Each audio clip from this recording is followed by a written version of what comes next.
आज हम कर रहे हैं रेजोनेंस इफ़ेक्ट। और रेजोनेंस इफ़ेक्ट जो है वो भी एक इलेक्ट्रॉन चेन का पार्ट है जिसमें इलेक्ट्रॉन शिफ्ट होते हैं इधर से उधर। तो किस वे से होते हैं उसको पढ़ेंगे आज। पहले हम इंडक्टिव इफ़ेक्ट कर चुके हैं और हाइपर कॉन्जुगेशन कर चुके हैं। अब हमारे पास तीसरा आ गया रेजोनेंस। रेजोनेंस जो है वो बहुत इंपॉर्टेंट पार्ट है ऑर्गेनिक का। बिना रेजोनेंस किए तो मेरे को नहीं लगता कोई ऑर्गेनिक में क्वेश्चंस, मेजर क्वेश्चंस हो सकते हैं जितने भी हैं, भले ही वो फिर हेलो एल्कीन, हेलो एरीन या फिर कार्बोक्सिलिक एसिड। ये वो मीन्स के एक लंबा पार्ट है जो कि मिस हो जाएगा अगर आप रेजोनेंस नहीं करते। तो करते हैं। सबसे पहले रेजोनेंस में क्या होता है। रेजोनेंस जो है वो आपका सबसे पहले परमानेंट इफेक्ट है, टेम्प्रेरी इफेक्ट नहीं है।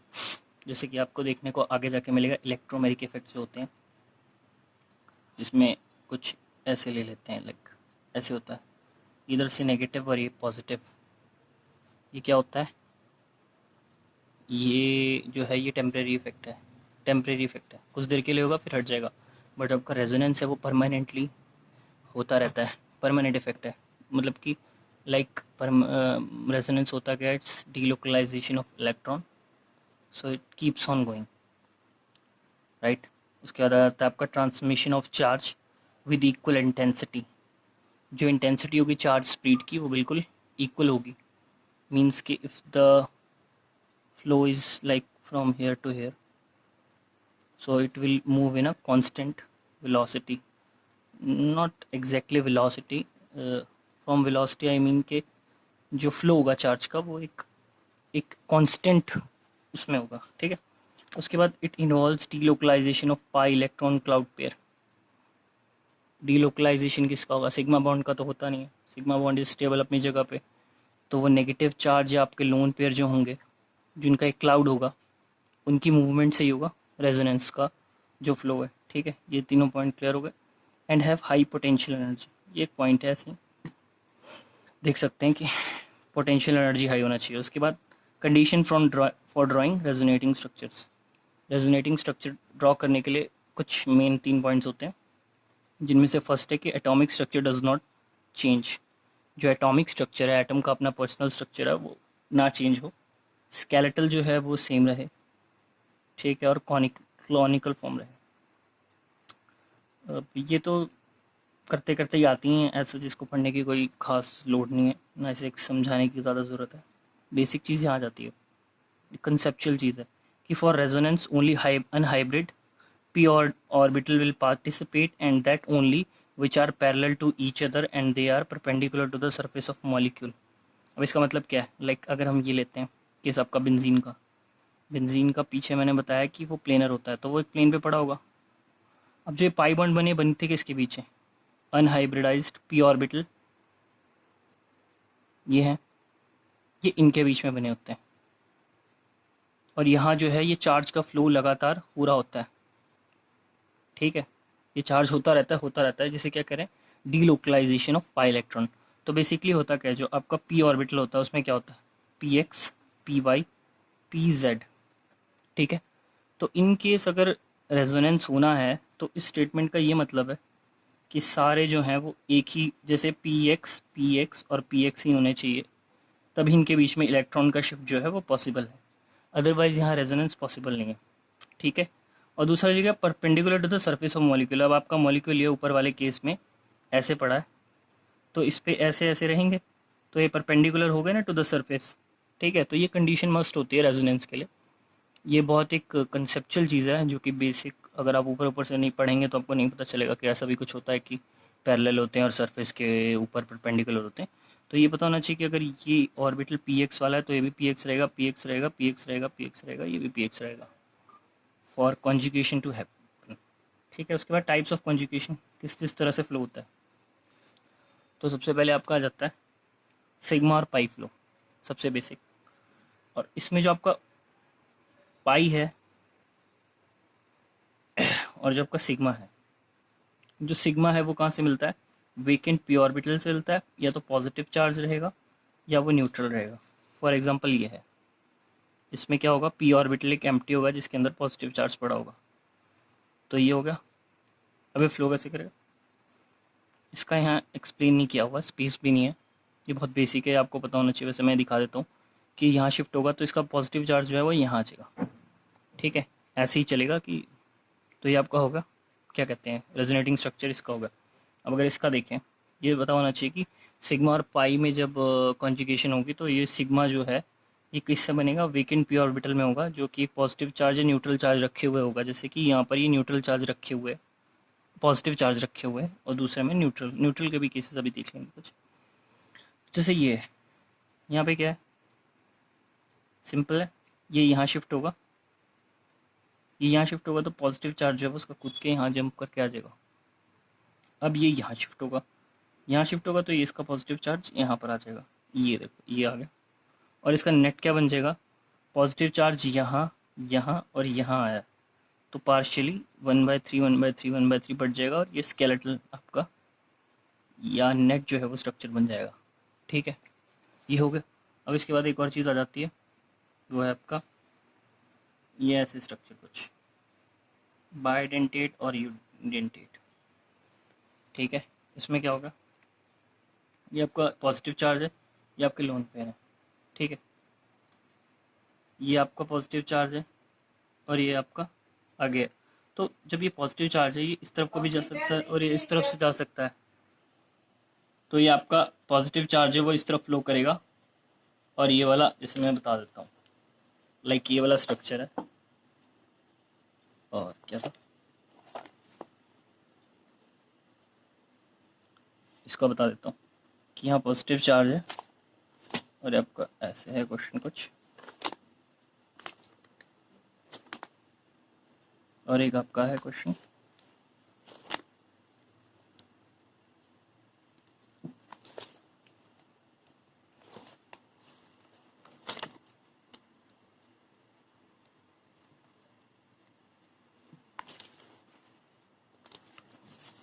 ये मैंने बना लिया, ठीक है। अब मैंने कहा कि इसमें जो चार्ज का फ्लो है ये बाईडेंटेट होगा, बाई डायरेक्शनल होगा, डेंटेट नहीं होगा, बाई डायरेक्शनल होगा, इसमें यूनी डायरेक्शनल होगा।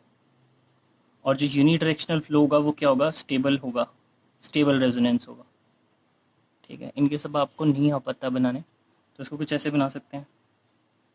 ये जो है अगर ये अगर यहाँ आ जाए, सपोज स्ट्रक्चर ऐसे ही चाहते हैं, ये मान लो यहाँ आ गया, तो ये पॉजिटिव चार्ज यहाँ चला जाएगा, ठीक है। अगले केस में अगर मैं मानता हूँ कि ये इस तरफ हुआ है,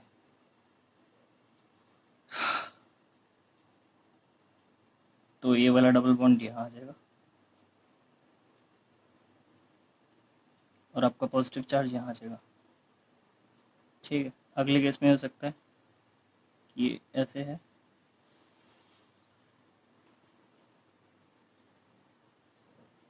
और ये आपका इससे कोरिलेट करो, ये पॉजिटिव चार्ज यहाँ से यहाँ आ सकता है, नहीं ये पॉसिबल नहीं है। तो आपका जब ये रहेगा तो ये यहीं रहेगा, ठीक है। जबकि आपका ये जो है इस केस में कैसे जाएगा, बहुत ही स्मूथली जाएगा, ये इधर आ गया तो इसका पॉजिटिव चार्ज है, फिर ये यहाँ आ गया तो इसका पॉजिटिव चार्ज यहाँ, उसके बाद ये यहाँ आ जाएगा तो इसका पॉजिटिव चार्ज जो है यहाँ आ जाएगा। तो ये फ्लो अच्छा है, यूनिडायरेक्शनल फ्लो अच्छा होता है और वो ज़्यादा स्टेबल होता है, ठीक है।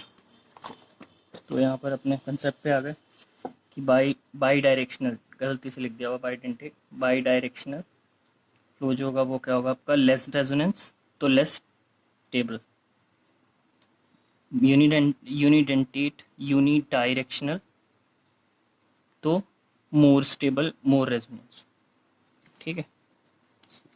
उसके बाद अब एक और चीज़ आ गई, पता करने की रेजोनेंस पॉसिबल है कि नहीं है, ठीक है। एक इम्पॉर्टेंट कंसेप्ट है, जैसे ये है आपका, यहाँ पर पॉजिटिव चार्ज यहाँ है इस कंपाउंड में, ठीक है, और ये है। अब मैं ऐसा कर दूँ कि इस डबल बॉन्ड को यहाँ शिफ्ट कर दूँ, है ना, तो इसका पॉजिटिव चार्ज जो वो यहाँ आ जाएगा। इसने क्या किया, अपना यहाँ शिफ्ट कर दिया डबल बॉन्ड, तो इसका पॉजिटिव चार्ज यहाँ आ गया, और पॉजिटिव चार्ज किस पे है? ऑक्सीजन पे है। ऑक्सीजन क्या है? ये तीन क्या है? मोस्ट इलेक्ट्रोनेगेटिव एटम है। मोस्ट इलेक्ट्रोनेगेटिव एटम है तो यहाँ वो सस्टेन नहीं कर पाएगा एज अ इलेक्ट्रॉन डोनर या एज अ इलेक्ट्रॉन डेफिशिएंट। तो वो क्या करेगा? ये पॉजिटिव, ये जो स्ट्रक्चर है पॉसिबल नहीं है अकॉर्डिंग टू रेजोनेंस। ठीक है, उसके बाद दिया जाता है यहाँ पे पॉजिटिव CH2 पे और यहाँ NH3। अब ये क्या हुआ? ये पॉजिटिव, ये डबल बॉन्ड यहाँ शिफ्ट हुआ। ठीक है, इसने क्या किया? अपना डबल बॉन्ड यहाँ शिफ्ट कर दिया, या मान ले ये इसका यहाँ आ गया। ठीक है, तो ये इसने क्या किया? यहाँ से यहाँ ले लिया और ये पॉजिटिव चार्ज यहाँ से यहाँ शिफ्ट हो जाएगा। ठीक है, यहाँ शिफ्ट हो जाएगा। अब NH3 ने कितने टोटल बॉन्ड बना दिए? 1 2 3 H के साथ और 2 यहाँ बना लिए। But maximum covalency of nitrogen कितनी होती है? 4 होती है, बिकॉज नाइट्रोजन के पास MTP ऑर्बिटल नहीं होता है। ये आपने पढ़ा होगा केमिकल बॉन्डिंग में। तो मैक्सिमम 4 कोवेलेंसी होने की वजह से P ब्लॉक में ही पढ़ेंगे आगे जाके। आगे क्या पढ़ लिया होगा आपने? तो ये हो गया आपका मैक्सिमम कोवेलेंसी। मैक्सिमम बॉन्ड जो फॉर्म कर सकता है NH3 नाइट्रोजन, वो मैक्सिमम 4 कर सकता है, क्योंकि आपने मैक्सिमम कंपाउंड ये देखा होगा NH4, इससे बड़ा कभी नहीं देखा होगा। क्यों? क्योंकि मैक्सिमम कोवेलेंसी 4 ही होती है, 4 से ज़्यादा बॉन्ड बना नहीं पाता है। तो यहाँ बन गए 5, तो ये भी नहीं पॉसिबल। उसके बाद ये है प्लस पॉजिटिव चार्ज ऑक्सीजन पे है, इधर से शिफ्ट हुआ और ये इधर आ गया। अब ये ऑक्सीजन का पॉजिटिव चार्ज तो हट गया नो डाउट इलेक्ट्रोनेगेटिविटी का, बट एक यहाँ पंगा आ गया कि ऑक्सीजन ने 4 बॉन्ड बना दिए। अब ऑक्सीजन भी नाइट्रोजन की लाइन में है तो उसके पास भी MTP ऑर्बिटल नहीं होते हैं, तो वो भी 4 बॉन्ड नहीं फॉर्म कर पाएगा। उसकी कोवेलेंसी 4 नहीं है, नहीं बना पाएगा। तो वो 4 बॉन्ड्स नहीं बना पाएगा, तो ये भी रेजोनेटिंग स्ट्रक्चर पॉसिबल नहीं है। उसके बाद ये फॉस्फोरस कहा जाता है। ये यहाँ शिफ्ट हुआ और ये पॉजिटिव चार्ज यहाँ चल गया। PH3 ने बना दिया 5 बॉन्ड, जो कि पॉसिबल है क्योंकि P के पास MTP ऑर्बिटल है। आप ऐसे भी चेक कर सकते हैं कि PCl5 एग्जिस्ट करता है बट NCl5 एग्जिस्ट नहीं करता है। क्यों? क्योंकि PCl5 के पास, P के पास जो है MTP ऑर्बिटल्स हैं, जिसकी वजह से वो एक्स्ट्रा इलेक्ट्रॉन्स एकोमोडेट कर सकता है और अपनी कोवेलेंसी को एक्सटेंड कर सकता है। ठीक है ना, ये चीज़ हो गई। उसके बाद यहाँ है, इसका आपने बताना है खुद ही। ठीक है, कि NH3 के ऊपर पॉजिटिव और यहाँ PH3 के ऊपर पॉजिटिव है। यहाँ पर क्या होगा? यहाँ डोनेशन होगी या नहीं होगी? यहाँ होगी कि नहीं होगी? ये कांटे का कोई वो नहीं है, सिग्निफिकेंस नहीं है, ऐसे ही लगा दिया हुआ। आपने बताना है कि रेजोनेंस किस में पॉसिबल है, इन दोनों में से, और क्या पॉसिबल और कैसे पॉसिबल है। खुद स्ट्रक्चर आपने अपने लिए ड्रॉ करके देख सकते हैं। उसके बाद एक आ जाता है आपका एक्सेप्शनल केस, जिसमें आ जाता है आपका बोरोन के साथ ऐसा कोई स्ट्रक्चर। बेसिकली कुछ ऐसा एग्जिस्ट करेगा आपके सामने। ठीक है, ये आपके सामने कुछ ऐसा एग्जिस्ट करेगा। अब आपसे पूछेंगे कि क्या यहाँ पे रेजोनेंस होगा? तो नो डाउट यहाँ रेजोनेंस होगा, क्योंकि बोरोन के पास जो एम्प्टी ऑर्बिटल्स हैं, p ऑर्बिटल्स, यहाँ पे आप चेक कर सकते हैं 1s2 2s2 2p1, यहाँ 2 एम्प्टी ऑर्बिटल हैं। तो उन्हीं, पहली बात तो हमने पहला कंसेप्ट ये था कि पैरेलल वाले के साथ होगा तो py और pz होगा। तो ये या तो py होगा या ये pz होगा। py होगा या pz होगा, तो क्या पता चलता है कि ये भी, अगर ये py हुआ तो ये भी py होगा, तभी इनके बीच क्या होगा? रेजोनेंस फॉर्म होगा। तो अगर ये ऐसा रहता है तो यहाँ पे बैक डोनेशन होगी। इसके फुल इलेक्ट्रॉन जो है पी ऑर्बिटल से इसके MTP ऑर्बिटल में जाएंगे और यहाँ बैक डोनेशन होगी, और इस वजह से यहाँ पर आपका रेजोनेंस पॉसिबल है। बहुत बहुत इंपॉर्टेंट क्वेश्चन है। ठीक है, यहाँ पे बहुत इंपॉर्टेंट क्वेश्चन है कि क्यों होता है। आधो कुछ यही नहीं पता होगा तो सबसे पहली बात कि ये इसके पैरेलल वाला होगा, ये PX होगा तो ये भी PX होगा। ठीक है, दोनों PX होंगे, तो यहाँ इसके एम्प्टी और P ऑर्बिटल और इसके फुल्ली फिल्ड P ऑर्बिटल यहाँ से बैक डोनेशन करके इस स्ट्रक्चर को पॉसिबल बनाएंगे। तो एक्सेप्शनल के साथ था, किसी को पता नहीं होता मोस्टली कुछ को इसके बारे में। उसके बाद आपका आ जाता है थर्ड कंसेप्ट जो है वो आपका पाई और sigma, odd electron conjugation. Odd electron conjugation कहाँ ऐसे देखने को मिलता है आपको? बेसिकली फ्री रेडिकल की बात हो रही है। तो फ्री रेडिकल में कुछ ऐसा होता है, ये स्ट्रक्चर आपको नज़र आ रहा है, ये फ्री रेडिकल है। तो उसके बाद क्या होगा?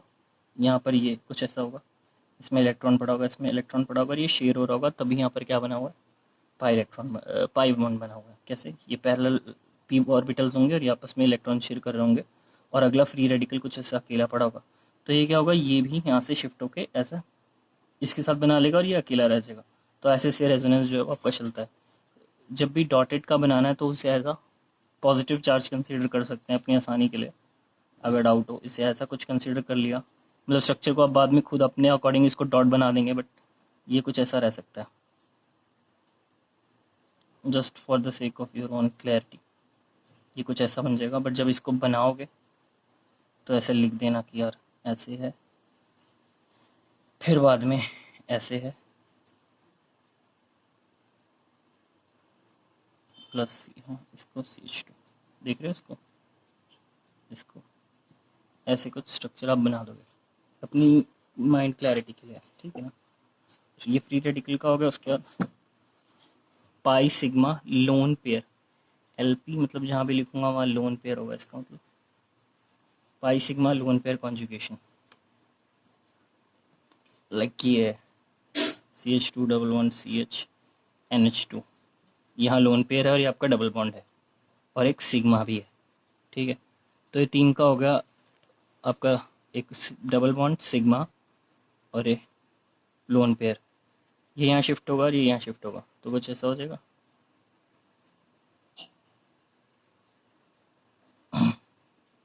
ठीक है, ये पॉजिटिव आ जाएगा। तो ये आपका क्या हो गया, नॉन इक्विवेलेंट रेजोनेटिंग स्ट्रक्चर यहाँ बना दिया हुआ, ठीक है। अब ये हो सकता है कि X2 और X1, जैसे मैं इसको मान लूँ X1 और ये मान लूँ X2, ठीक है। बड़ा इंपॉर्टेंट चीज़ है, ध्यान से देखना। उसके बाद आपका बॉन्ड लेंथ पूछ ले कि भाई X1 बड़ा है X2 बड़ा है, तो क्या हुआ, ये आपका पहले सिंगल था और ये पहले डबल था, बाद में क्या हुआ, ये डबल हो गया, ये सिंगल हो गया X2, तो क्या होगा, X1 जो है वो आपका बड़ा हो जाएगा एज़ कम्पेयर टू X2। क्यों? क्योंकि पहली बात, ये स्ट्रक्चर जो है इसमें नेगेटिव चार्ज जो है वो, उसके बाद हम दूसरे में आ जाते हैं इसका, ठीक है। इसमें थोड़ा घौच पौच रखा हुआ है, पता नहीं चलेगा, तो मैं अलग से आपको एक उस पर ले लेता हूँ और वो बता देता हूँ स्ट्रक्चर कैसे बनाना है। तो यहाँ हमने ले लिया, कंपाउंड ले लिया, नाम आप सारे कमेंट में लिख देना क्या है इस कंपाउंड का, मैं बता नहीं रहा हूँ, पिछली वीडियो में बताया था, ठीक है। तो ये ऐसा है कुछ, यहाँ आपका लोन पेयर है, सिंगल बॉन्ड है, डबल बॉन्ड है, ठीक है। क्या हो गया, double bond single lone pair conjugation, ठीक है। ये इसको यहाँ शिफ्ट करेंगे और ये आपका यहाँ जाएगा, क्या बनेगा देख लेना इसको बनाने का तरीका, ठीक है। बार बार फिर लोन पेयर आएगा बनाने को, तो आपने खुद ही बनाना है। उसके बाद ये कहाँ शिफ्ट होगा, यहाँ शिफ्ट होगा और ये यहाँ जाएगा,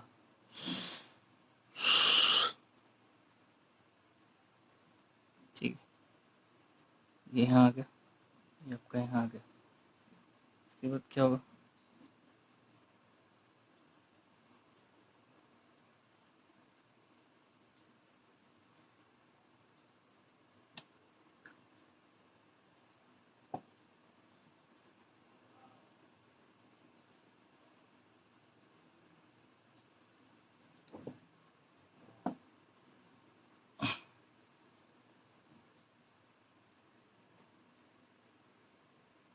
ठीक है। ये आपका लोन पेयर का स्ट्रक्चर आ गया यहाँ पे, ठीक है। तो अब यहाँ पे एक कंसेप्ट और आ गया बॉन्ड लेंथ का, एडिशनल चीज़ आ गई बॉन्ड लेंथ। यहाँ पे लिखा है कि कार्बन कार्बन जो है वो कार्बन नाइट्रोजन से बड़ा होगा। कैसे बड़ा होगा, देखो कार्बन कार्बन बॉन्ड का है, यहाँ है ना, और कार्बन नाइट्रोजन बॉन्ड यहाँ है या यहाँ है। अब हर स्ट्रक्चर में देखो, यहाँ यहाँ यहाँ भी हर जगह क्या हो रहा है, आपका जो कार्बन नाइट्रोजन बॉन्ड है यह एक ना एक बार डबल बॉन्ड रह रहा है, और हमें पता है कि डबल बॉन्ड जो है वो स्मॉल होता है साइज़ में, जबकि सिंगल जो है वो लॉन्ग होता है साइज़ में। तो क्या हो गया, ये डबल कैरेक्टर हर बार एक ना एक बार आया है। जबकि अगर आप इधर वाले कार्बन में देखो तो यहाँ एक बार अकेला रहा, दो बार अकेला सिंगल रहा, तीन बार सिंगल रहा, ठीक है। तो तीन बार सिंगल रहा और जबकि ये हर बार डबल बॉन्ड रहा है कार्बन नाइट्रोजन बॉन्ड, तो carbon nitrogen bond double bond ज़्यादा बार होने की वजह से साइज़ में स्मॉल हो जाएगा और इसकी bond length carbon carbon bond की बड़ी हो जाएगी। ठीक है, उसके बाद आता है आपका pi sigma negative charge conjugation. और ये नेगेटिव चार्ज कहाँ पड़ा होगा? अनहाइब्रिडाइज्ड पी ऑर्बिटल में। ठीक है, अनहाइब्रिडाइज्ड पी ऑर्बिटल में, इसको देख लेते हैं। डबल बॉन्ड, सिंगल और ये आपका नेगेटिव चार्ज। ठीक है, साफ क्लियर नज़र आ रहा है। अभी नेगेटिव चार्ज यहाँ शिफ्ट होगा, डबल बॉन्ड यहाँ शिफ्ट होगा, उसके बाद ये आपका नेट स्ट्रक्चर बन जाएगा। ठीक है, इसके साथ ही आपका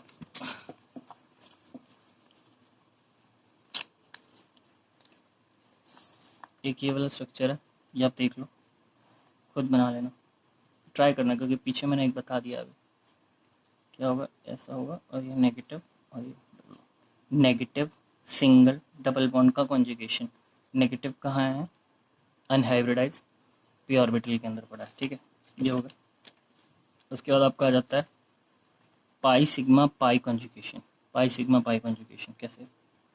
पाई है मतलब ये डबल बॉन्ड, सिग्मा और एक और पाई, क्योंकि अब ये पाई सिग्मा पाई कॉन्जुगेशन वाला पार्ट है, जिसमें क्या है, मैं थोड़ा क्लियर लिख देता हूँ इसको, मैं थोड़ा सा अनक्लियर है। पाई सिग्मा पाई वाला पार्ट यहाँ से लिख रहा हूँ। इसमें क्या है? CH2 है, डबल बॉन्ड CH है, CH डबल बॉन्ड CH2 है। इस बॉन्ड को मैंने x1 मान लिया, इसको x2 मान लिया, x3 मान लिया। इसमें पाई सिग्मा पाई कॉन्जुगेशन है। ठीक है, पाई सिग्मा पाई कॉन्जुगेशन है, ये ऐसे है। या उसके स्ट्रक्चर्स ड्रॉ कर लेते हैं। सबसे पहला स्ट्रक्चर बनेगा कि ये यहाँ शिफ्ट हो जाए, यहाँ शिफ्ट हो जाए, तो आपका ए स्ट्रक्चर बन गया, जो वो बन गया CH2 नेगेटिव और ये पॉजिटिव स्ट्रक्चर है। उसके बाद अगला स्ट्रक्चर आपका बन जाएगा CH2, ये वाला यहाँ चला जाए, यहाँ जाएगा तो क्या हो जाएगा? ये ऐसे हो जाएगा, तो आपका बन गया बी स्ट्रक्चर।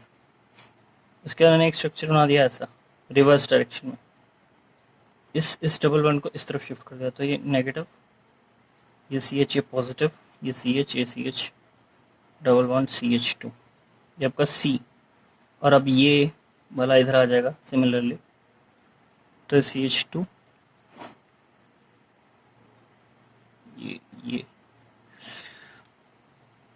ये पॉजिटिव तो खत्म हो जाएगा, ये इधर, ये वाला इधर आ जाए, तो ये आपका होगा D। ठीक है, अब यहाँ पे कंसेप्ट ये नहीं है, रेजोनेंस तो आपको आ गया, ये स्ट्रक्चर A, ये स्ट्रक्चर B, ये स्ट्रक्चर C, ये स्ट्रक्चर D। आपको पता है डबल बॉन्ड जो होता है वो स्मॉल होता है साइज में as compare to the sigma bond. तो जहाँ डबल बॉन्ड ज़्यादा आएगा वो बॉन्ड स्मॉल हो जाएगा। तो यहाँ देखो, एक टेबल बना लेते हैं, x1, x2 और x3 डबल बॉन्ड कितनी बार आते हैं। यहाँ A में डबल बॉन्ड x1 पे है, एक बार आ गया, B में नहीं है, C में क्या होगा? नहीं है, क्योंकि ये शिफ्ट हो चुका है, तो यहाँ नहीं है, D में भी नहीं है। तो x1 में एक बार डबल बॉन्ड आया, वो आया A स्ट्रक्चर में। ठीक है, उसके बाद x2 यहाँ सिंगल है A में, x2 B में डबल है, x2 C में भी सिंगल है, x2 D में डबल है, तो यहाँ एक बार आपका B में और एक बार D में। x3 यहाँ सिंगल, C में डबल, ठीक है, और D में भी सिंगल। ठीक है, तो एक बार डबल आया है, तो क्या हो रहा है, x2 जो है वो 2 बार डबल आ रहा है, और x1 जो है वो एक बार डबल आ रहा है, x3 जो है वो भी एक बार डबल आ रहा है। तो क्या हो गया, x2 जो है वो 2 बार डबल आया, तो इसकी वजह से वो हो गया स्मॉल, जबकि आपका x1 जो कि x3 के बराबर होगा वो क्या आ गया, बड़ा आ गया इससे। तो बॉन्ड लेंथ कंफर्म करने का तरीका होता है। दूसरी बात, एक और कंसेप्ट इसमें दिया हुआ है, वो पता होना चाहिए कि पॉजिटिव और नेगेटिव चार्ज अगर क्लोज हो तो वो चीज़ स्टेबल होती है। मतलब ऑपोजिट चार्ज क्लोज हो, या और पॉजिटिव या नेगेटिव चार्ज क्लोज हो, तो वो चीज़ क्या हो जाती है, अनस्टेबल, या बेसिकली लेस स्टेबल कह सकते हैं, हो जाता है। ठीक है, इस कंसेप्ट को आगे पढ़ेंगे, मैं अभी बता देता हूँ क्यों। ये क्या होता है कि पॉजिटिव और नेगेटिव चार्जेस हैं, एफ इज इक्वल टू आगे जाके के Q1 Q2 bye are square पढ़ेंगे आप, तो क्या होता है डिस्टेंस कम हो जाएगा इनमें और फोर्स बढ़ेगी तो एनर्जी भी बढ़ेगी, और एनर्जी जो है, वैसे ये कंसेप्ट रहने देते हैं। उसके बाद आ जाता है आपका ये वाला पार्ट, ये आपका आ जाता है यहाँ पे पॉजिटिव चार्ज NH2 पर आ गया, यहाँ पर नेगेटिव चार्ज CH2 पर आ गया। ये क्वेश्चन है, ये इधर शिफ्ट हुआ इधर आ गया, ठीक है। तो इसमें क्या बेसिक कंसेप्ट देखने वाला है वो है कि negative charge on more electronegative atom और positive charge on more electropositive atom जो होता है वो स्टेबिलिटी को ज़्यादा डिफाइन करता है। तो यहाँ पर अगर मैं देखूँ तो यहाँ पर क्या हो गया, इलेक्ट्रोनेगेटिव नाइट्रोजन पर पॉजिटिव चार्ज है तो इसे अनस्टेबल बनाएगा। तो ये वाला स्ट्रक्चर थोड़ा अनस्टेबल है एज़ कम्पेयर टू इसका सिंपल स्ट्रक्चर से जिसमें लोन पेयर ही है उसके ऊपर। अब इक्विवेलेंट और नॉन इक्विवेलेंट स्ट्रक्चर के बारे में पढ़ लेंगे, ठीक है। ये नोट्स हैं, इसमें क्या है, पहले तो आपका एसिटिक एसिड है। एसिटिक एसिड में क्या होता है, नॉन इक्विवेलेंट रेजोनेटिंग स्ट्रक्चर्स होते हैं जो कि क्या होता है लेस स्टेबल होता है। अब कैसे नॉन इक्विवेलेंट रेजोनेटिंग स्ट्रक्चर होते हैं, यहाँ आपका डबल बॉन्ड यहाँ ऊपर शिफ्ट हुआ, तो ऊपर क्या गया नेगेटिव, नीचे रह गया सिंगल, और ये जो है इसने शिफ्ट करके अपना बॉन्ड देकर यहाँ पे बना दिया डबल बॉन्ड और ये पॉजिटिव होगा। अगले में क्या होगा, अगले में कुछ नहीं होगा, यहाँ यही बनेगा एक ही, ये ऊपर चला जाएगा, ये नेगेटिव हो जाएगा, ये पॉजिटिव आ जाएगा। यहाँ ऑक्सीजन पे पॉजिटिव चार्ज आ गया, नेगेटिव चार्ज आ गया, चार्ज में डिस्टिंक्शन है। और ऑल दो कई केसेस में एटम पे भी डिस्टिंक्शन होती है, अलग अलग एटम होते हैं। तो ये क्या हो जाता है, नॉन रेजोनेटिंग स्ट्रक्चर हो जाते हैं, और ये क्या हो जाता है, लेस स्टेबल होते हैं। अब वहीं एसिटिक एसिड के कंपैरिजन में एसीटेट आयन ले लिया, ये नेगेटिव चार्ज यहाँ शिफ्ट हुआ, ये नेगेटिव ऊपर चला गया, फिर ये नेगेटिव नीचे आया, ये इधर आ गया। तो क्या हुआ, नेगेटिव चार्ज का फ्लो सेम एटम पर हो रहा है, नेगेटिव चार्ज का फ्लो सेम एटम पे हो रहा है, तो उसे क्या बोल देते हैं, इक्विवेलेंट रेजोनेटिंग स्ट्रक्चर, और वो क्या हो जाते हैं, मोर स्टेबल हो जाते हैं, ठीक है। तो एक कंसेप्ट है बहुत इंपॉर्टेंट है। उसके बाद एक टेबल टाइप है, negative Na, negative charge resonance acquire करने की टेंडेंसी किसमें होती है, नेगेटिव चार्ज, फिर Na मीन्स लोन पेयर, फिर डबल बॉन्ड या ट्रिपल बॉन्ड, जस्ट एक टेबल है याद कर लेते हैं। उसके बाद एक इंपॉर्टेंट चीज़ आ जाती है factors affecting resonance stability. Affecting से ज़्यादा मैं कहूँगा सपोर्टिंग या फैसिलिटेटिंग। तो क्या है, सबसे ज़्यादा रेजोनेंस को बेनिफिट क्या चीज़ें प्रोवाइड करती है, negative charge on more electronegative atom या positive charge on less electronegative atom, ठीक है। ये हो गया nearness of opposite charge resonance को बढ़ाएगा, स्टेबिलिटी बढ़ाएगा, पीछे पड़ा है। ऑक्टेट कंप्लीट होना चाहिए, और ये बहुत इंपॉर्टेंट है, जिस चीज़ का ऑक्टेट कंप्लीट है, जिस स्पीशीज़ का, वो ज़्यादा स्टेबल होगा। मोर नंबर ऑफ बॉन्ड्स, जो बॉन्ड ज़्यादा बनाएगा वो ज़्यादा स्टेबल होगा, ठीक है। उसके नेगेटिव चार्ज मैंने बताया रेजोनेंस एक्वायर करने की टेंडेंसी ज़्यादा होती है, तो रिलेटेड टू एक्विवेलेंट स्ट्रक्चर। अभी इक्विवेलेंट स्ट्रक्चर से कैसे रिलेटेड है, हमने एसीटेट आयन किया और एसिटिक एसिड किया, कौन ज़्यादा स्टेबल था, एसीटेट आयन, क्योंकि क्या था उसमें इक्विवेलेंट रेजोनेटिंग स्ट्रक्चर था, ठीक है। जबकि आपका CH3COOH में जो है वो इक्विवेलेंट स्ट्रक्चर नहीं है, ठीक है ना, इधर नेगेटिव जा रहा है उधर पॉजिटिव जा रहा है, ठीक है। तो नेगेटिव चार्ज जो है वो स्टेबिलिटी कैसे बढ़ाता है, इसके लिए एक एसीटेट आयन और एसिटिक एसिड का एग्जांपल ले सकते हैं। फिर आखिरी चीज़ है neutral structures are more stable than charged. तो neutral structures are more stable than charge. Factor oppose क्या करती है, वही उसके ऑपोजिट चीज़ें, positive charge on electronegative atom और negative charge on electropositive atom stability को कम करेंगे। अगली चीज़ है नियरनेस ऑफ सिमिलर चार्ज अगर नियर आ जाएंगे तो स्टेबिलिटी कम हो जाएगी। Structures which violates the octet rule are invalid, जो ऑक्टेट रूल फॉलो नहीं करेंगे वो इनवैलिड हो जाएंगे बेसिकली, ठीक है ना, ये चीज़ तो सबको ही पता है। उसके लास्ट चीज़ आ जाती है, दो क्वेश्चन के साथ हम इस चीज़ को ख़त्म करते हैं। एक ये है, यहाँ डबल बॉन्ड है, ठीक है, एक ये है और एक ये है BC। तो यहाँ देखो, यहाँ जो है नाइट्रोजन का जो है वो ऑक्टेट कंप्लीट है, तो सबसे ज़्यादा स्टेबल तो यही हो जाएगा, ठीक है। उसके बाद बचा B और C में कंपैरिजन, तो बी और सी में हमने और कंसेप्ट क्या पढ़ा है, nearness of opposite charge. Charge में आपका positive negative, positive lone pair भी हो सकता है, ठीक है। तो यहाँ क्या है, ये पॉजिटिव चार्ज है और इससे अगले ही एटम पे लोन पेयर है, तो ये ज़्यादा स्टेबल हो जाएगा एज कम्पेयर टू यहाँ देखो, यहाँ क्या है, सेपरेशन ऑफ पॉजिटिव और लोन पेयर। ये देखो पॉजिटिव चार्ज यहाँ है, लोन पेयर कितनी दूर है, ये देखो पॉजिटिव चार्ज यहाँ है और ये डबल बॉन्ड अगले पे है ना। तो ये सेपरेशन हो गया, सेपरेशन हो गया तो फैक्टर क्या होगा, अपोज करने वाला, और ये फैसिलिटेट हो गया और ये भी फैसिलिटेट हो गया। तो ऑक्टेट को मानने वाला पहले तो सबसे ज़्यादा स्टेबल हो जाएगा आपका ए, उसके बाद बी और फिर सी, ठीक है। उसके बाद एक और क्वेश्चन ले लेते हैं आखिरी, ये आपका है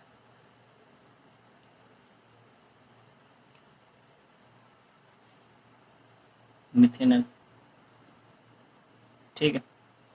यहाँ ये है, अब अगले में यहाँ ऊपर नेगेटिव शिफ्ट हुआ है, पॉजिटिव आ गया, यहाँ पे नेगेटिव ऊपर शिफ्ट हुआ और इसने आगे बढ़ के अपना बॉन्ड दे दिया, और यहाँ पे क्या हुआ, ऑपोजिट ही चला गया बिल्कुल, ठीक है। तो क्या है यहाँ पे, यहाँ ऑक्टेट कंप्लीट है तो ए सबसे ज़्यादा स्टेबल होगा, उसके बाद सी दिया हुआ है, सी दिया है क्योंकि क्या है, ऑक्टेट कंप्लीट है, नेगेटिव चार्ज भी है, ठीक है, नेगेटिव और पॉजिटिव चार्ज और डबल बॉन्ड भी क्लियर है आपस में, नियरनेस ऑफ ऑपोजिट चार्ज में पॉजिटिव और लोन पेयर आसपास है, तो सी हो जाएगा, ठीक है। उसके बाद बी या डी, तो बी या डी में बी ज़्यादा स्टेबल होगा, क्यों, क्योंकि मोर इलेक्ट्रोनेगेटिव के ऊपर नेगेटिव चार्ज है और मोर इलेक्ट्रोपॉजिटिव एटम के ऊपर पॉजिटिव चार्ज है, जो कि फैसिलिटेट करता है रिएक्शन को, जबकि यहाँ बिल्कुल उस चीज़ के ऑपोजिट है, क्या है, negative charge on less electronegative और positive charge on more electronegative atom, जो हमने यहाँ पीछे ये पढ़ा है, इससे रिलेटेड ये अपोज, ये देखो अपोज करने वाला फैक्टर है यहाँ पर, तो अपोज करेगा तो ये अनस्टेबल करेगा, तो ये सबसे ज़्यादा पीछे हो जाएगा, डी हो जाएगा सबसे ज़्यादा अनस्टेबल, ठीक है।